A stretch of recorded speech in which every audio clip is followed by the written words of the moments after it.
I now give the floor to the Arab Republic of Syria. You have the floor, Excellency.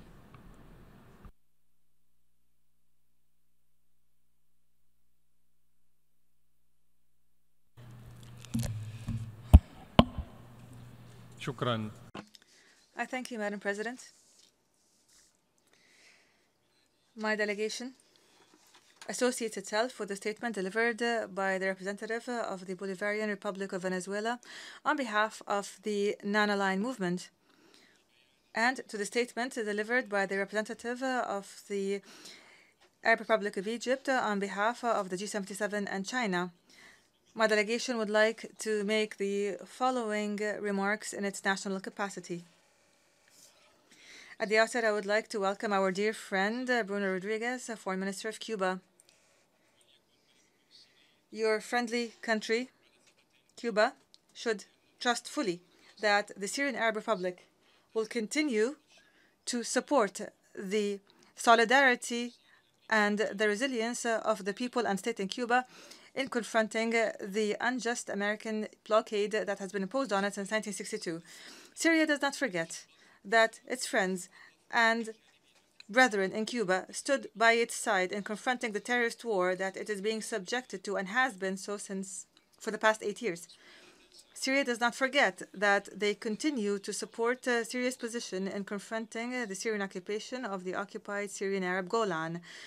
Syria takes pride in the fact that many of its women and men have received education in the fields of medicine and engineering at well-known Cuban universities that continue to be a beacon of science and knowledge despite the unjust U.S. blockade that has continued for almost 6 decades. My country fully and unconditionally supports a draft resolution in document A/73/L3, and it believes that what is mentioned in it, especially in its operative section, reflects the position of the United Nations, which rejects the unilateral coercive economic measures in that they constitute a collective punishment imposed upon entire peoples and undermines the United Nations system and infringes upon its privileges. And these measures are an obstacle to the achievement of the Sustainable Development Goals of Agenda 2030. Moreover, they are an obstacle to international commercial exchanges and are an obstacle in the way of achieving human rights as stipulated by the different instruments. We in the Syrian Arab Republic have suffered for many years and to this very day from these unilateral economic coercive measures, and we will continue to pose this moral question. How can the representatives of some countries come up to the podiums of the United Nations and call for speeding up the implementation of the purposes and goals of Agenda 23 for sustainable development and call for leaving no one behind?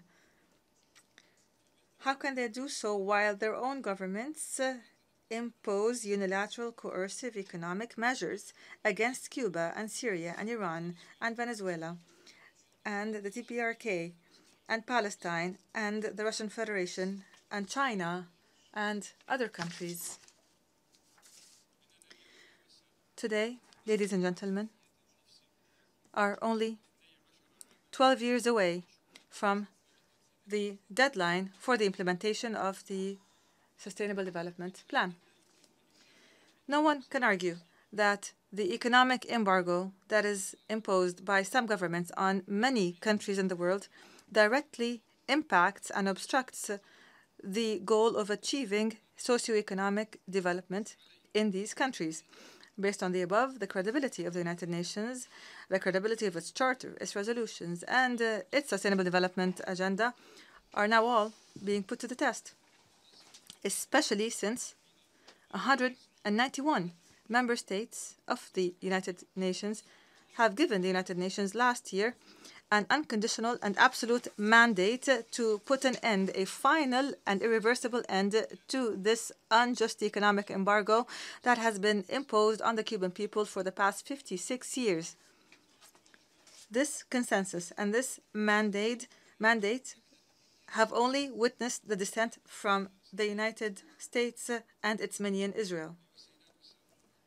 Ladies and gentlemen, the Cuban people and its leaderships and its governments are all owed a debt by us. Cuba has always taken the side of right and justice and equality. It has always responded to the call for medical and humanitarian assistance throughout the world. No one forgets the role that their doctors and citizens played in confronting the Ebola epidemic in the African continent. When doctors from Western states, other Western states, were fleeing Africa, they were too afraid to confront this disease, while Cuba was sending hundreds of doctors to deal with the Ebola epidemic in Africa. We must all remember, dear colleagues, that this historic country has continued to move forward. Despite the embargo, it has continued to spread science and modern medical technology throughout the world. And in most cases, Cuba would give to the peoples of the world freely, asking for nothing in return, to prove that the will of free peoples cannot be crushed.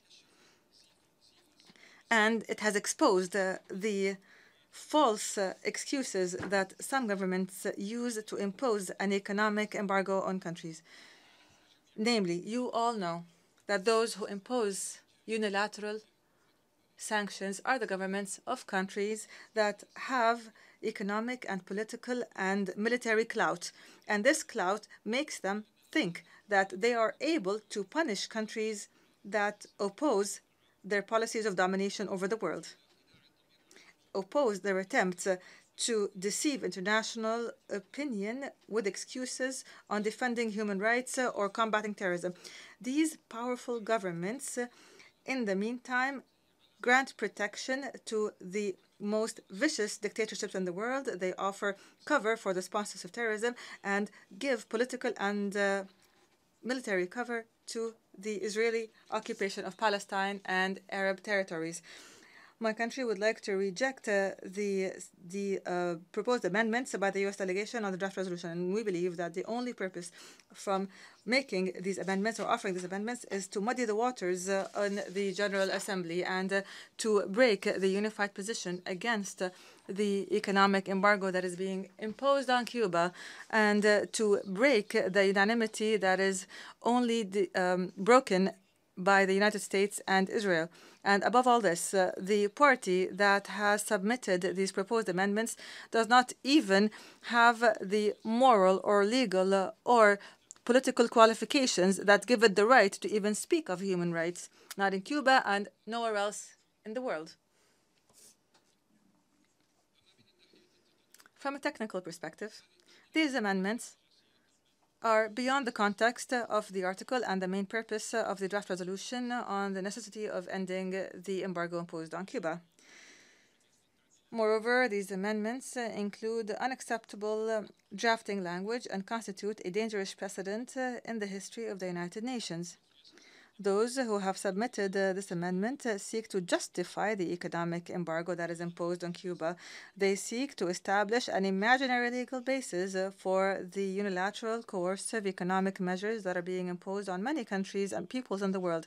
This is an idiotic attempt that is exposed, and we don't think that anybody in this hall will buy such an attempt to deceive.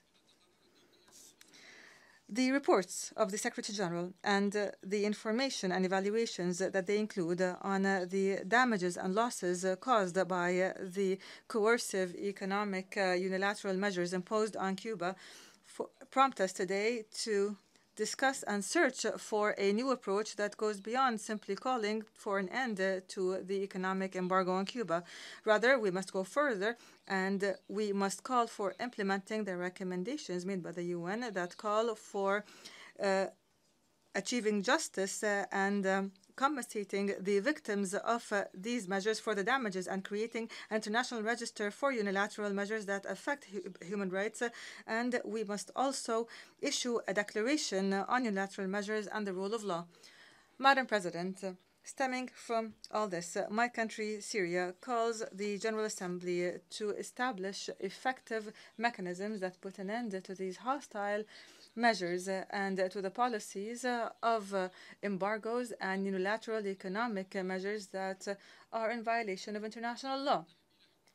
We call for holding responsible the governments of member states that resort to imposing illegal and illegitimate economic embargoes, hold them fully responsible politically and economically and financially for the losses that befall the economies of the countries that are targeted by such illegal blockades, and which lead to the collapse of some basic economic sectors that offer basic services to citizens, especially the sectors of education and health and nutrition and agriculture and manufacturing and commercial and technology and communications sectors. In closing, I would like to remind you of what was stated by Mr. Idris Al-Jazairi, who is the Special Rapporteur on the negative impact of unilateral coercive measures on the enjoyment of human rights.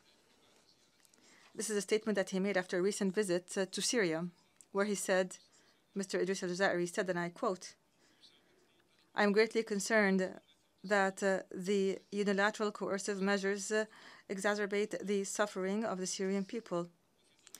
And in light of the economic and humanitarian hardships caused by these measures, it is difficult to believe the claims that they have been put in place to protect Syrians or to encourage a democratic transformation." End of quote. This is an evaluation made by a high-level United Nations representative. He is a special rapporteur. I repeat, he is the special rapporteur on the negative impact of unilateral coercive measures on the enjoyment of human rights.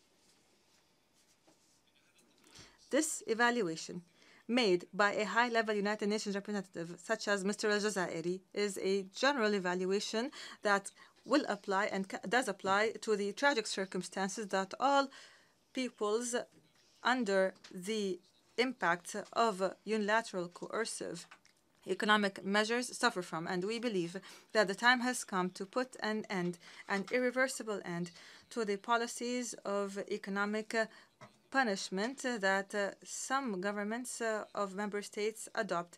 And this should be done if we are truly concerned with the principles of equality and justice and in the right of all peoples in the world to enjoy welfare and prosperity and development without any distinction. Thank you, Madam President. I thank the permanent representative of the Syrian Arab Republic,